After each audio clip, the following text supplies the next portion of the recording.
And here's a different look at the ice flows on the Grand now. A big question on everyone's mind. What's the flooding situation like now that some of that snow is melting off? What's it look like? 24-hour News 8's Joe LaFurgey took that question to the National Weather Service. He's live along the Grand River near downtown Grand Rapids with what he found out. Joe, what'd they say? Well, Sue, for now, mostly good news. Bill said it's sunny, dry, and not too warm. This is exactly the kind of weather the experts who are worried about the flooding potential have been hoping for. National Weather Service hydrologist Mark Walton is liking what he's seeing. From our perspective, this is an excellent scenario to have to help reduce our flood threat. Record snowfalls and yielding cold that lasted late into the season has the potential for disaster. There's a lot of liquid in those melting snowbanks. And when it melts, the ground's still too frozen and too bare to absorb it.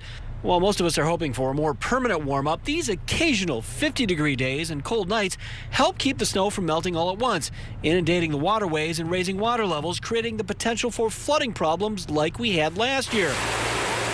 That's the good news. We're still nervous about that because the longer we go into the spring season with the snowpack, sooner or later you know it's going to switch and we're going to get into more thunderstorm activity and heavy rainfall. And if that snow is still around when we get to heavy rainfall, then that really ramps up the flood threat.